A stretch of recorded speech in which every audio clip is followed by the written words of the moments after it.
खराची स्वारी चंपाच्या दारी, उच्च शिक्षणात भ्रष्टाचाराची मंदिआळी. काही असाच प्रकार या उच्च होतोय का, याविषयी मी आज आपल्याला सविस्तर माहिती देणार आहे. चंद्रकांत पाटील साहेब, या बुवाबाजीकडे जाण्यापेक्षा आपण आपल्या विभागात थोडं लक्ष घालाल तर आपल्याला समजून येईल की आपल्या विभागात खुलेआम भ्रष्टाचार सुरू आहे. खुलेआम सचिवाचं प्रेम प्रकरण होत आहे. खुलेआम महिलांना त्रास दिला जातोय. खुलेआम महिलांच्या बदल्या केल्या जातात, ते परत GR काढला जातोय, बदल्या रद्द होतात. मग त्यामध्ये शारीरिक व आर्थिक सुखाची मागणी पण काही ठिकाणी होतीये. याविषयीच्या सर्व तक्रारी तुमच्या दालनात आजही प्रलंबित आहेत. मात्र त्याकडे लक्ष न देता आपण बुवाबाजीकडे लक्ष देताय का? साहेब, आपल्याला खरासारखा गुरु जरी मिळाला असला तरी आम्ही नागरिक म्हणून तुमच्याकडे विनंती करतोय, यावरती देखील आपण लक्ष द्यावं, अशी आम्ही एक नागरिक म्हणून आपल्याकडे विनंती करणार आहे. आज मी आपल्या समोर अत्यंत गंभीर विषय घेऊन आलोय आणि हा विषय फक्त एका विद्यापीठापर्यंत मर्यादित नसून तो महाराष्ट्रातील अनेक विद्यापीठांचा विषय आहे. होय, विद्यापीठाला संलग्न असलेल्या महाविद्यालयात नवीन तुकडी द्यायची झाल्यास नॅकची A ग्रेडच पाहिजे, असा चंद्रकांत पाटलाच्या उच्च शिक्षण विभागाचं संशोधन आहे. नुसतं संशोधन नाहीये, तर नॅकची A ग्रेड असेल तुमच्याकडे तरच आम्ही तुम्हाला मान्यता देऊ. उपसचिव अशोक मांडे यांचा हा शासन निर्णय मी आपल्याला आता आपण पाहतोय. शासन निर्णय 18 सप्टेंबर 2025. चंद्रकांत पाटील साहेब, आपणही पहा, पदव्युत्तर स्तरावर बायोटेक्नॉलॉजी विषय सुरू करण्यासाठी आवश्यक निकष. मागणी केलेल्या महाविद्यालयात BSc बायोटेक्नॉलॉजी हा विषय असला पाहिजे. सदर महाविद्यालयाचे नॅक मूल्यांकन किमान अ श्रेणी असले पाहिजे. आता सर्वांनी इकडे लक्ष द्या की सदर महाविद्यालयाचे नॅक मूल्यांकन किमान अ श्रेणी असले पाहिजे. चंद्रकांत पाटील साहेब, कसं होणार या देशाचं आणि या महाराष्ट्राचं जर आपल्यासारखे मंत्री आणि अशोक मांडे सारखे उपसचिव जर या राज्याला असतील तर नक्कीच तुम्ही देशाचं चांगलं वाटोळं लावाल आणि भ्रष्टाचार पोषक वातावरण आपण कराल. साहेब, इथे बघा, NAAC abolish grading system for the higher education institute. नॅकनी त्यांची ग्रेडिंग सिस्टीम बंद केली आहे. मात्र 2025 साली इथला अत्यंत हुशार असा उपसचिव अशोक मांडे म्हणतोय की नॅकची ग्रेड A असेल तरच तुम्हाला मान्यता देणार. आता चंद्रकांत पाटील साहेब, नॅकनी ग्रेडिंग सिस्टीम बंद केली हो, तुम्हाला माहिती असू द्या. तुमच्या उपसचिवांना सांगा, बंद केली आहे ती सिस्टीम. कुठनं आणणार कॉलेजवाले ग्रेड? A ग्रेड आणायची कुठनं जर त्यांनी बंद केली 24 पासून तर? आणि सर्वात महत्वाची बाब म्हणजे त्या कालकर सारख्या अनंत बँकेमधल्या घोटाळेबाज आरोपीला तुम्ही कुलगुरू करताय. याबाबत आम्ही वर्दी दिली होती आपल्याला. मात्र ह्या दुर्भाग्याची गोष्ट म्हणजे अशी आहे की विद्यापीठामध्ये शासनाची सिस्टीम असताना विद्यापीठाने मीटिंग बोलवल्या कॉलेजवाल्यांच्या आणि ह्या मीटिंग मध्ये कॉलेजवाल्यांना अत्यंत हॅरॅश केलं गेलं. नॅकची A ग्रेड आणा. अहो, कायद्यात कुठे तरतूद नॅकची A ग्रेड असेल तरच तुम्हाला फक्त नवीन तुकडी मिळणार?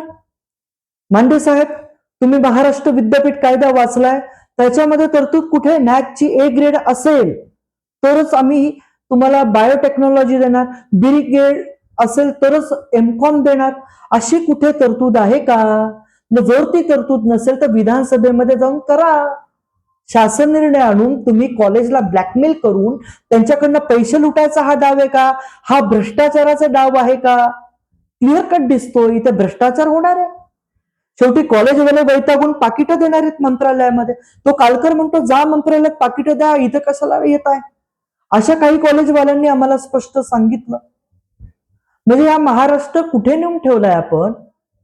इतकी भयानक परिस्थिती या महाराष्ट्रात निर्माण आहे की A ग्रेड सिस्टीम बंद केली असताना ग्रेडिंग सिस्टीमच बंद केली असताना त्या ग्रेडिंग सिस्टीमची तुम्ही डिमांड ठेवताय का?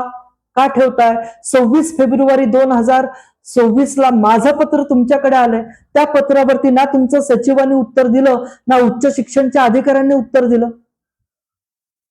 त्या बागल सारखा तो अधिकारी जर तुम्ही नियुक्त केला असेल महाविद्यालयीन शाखेला, तर पूर्णपणे लयाला गेली शाखा असं समजा. तो अधिकारी उत्तरच देत नाही, त्याला माहितीच नसतं काही या गोष्टी. त्याला नॅकनी ए ग्रेड बंद केली आहे हेच त्या बागलला माहिती नाही उच्च शिक्षणच्या. देवणकर साहेब कसं होणार हो या महाराष्ट्राचं? तुमच्या विभागातील त्या बागलला ही गोष्ट माहिती नाहीये की नॅकनी 2024 साली ग्रेडिंग सिस्टीम बंद केली आहे. उपसचिव उबाळे साहेब, तुम्हाला ही गोष्ट माहिती नाहीये का की नॅकने ए ग्रेड सिस्टीम बंद केली आहे? बरं, कायद्यामध्ये तशी तरतूद नाहीये हो. मग अननेसेसरीली हा GR आणून तुम्ही कॉलेजवाल्यांकडनं हप्ते वसूल करणार आहे का? तुम्हाला पाहिजे आम्ही तुमचं शिथिल करतो ती अट, तुम्ही आम्हाला पैसे द्या, अशी मागणीही होऊ शकते. म्हणजे आपल्याला भ्रष्टाचार वाढवायचा की थांबवायचा आहे? एक नागरिक म्हणून मी विचारतोय स्पष्टपणे, आपल्याला उत्तर द्या. आणि या सर्वाचा इफेक्ट विद्यार्थ्यांवरती होणार आहे.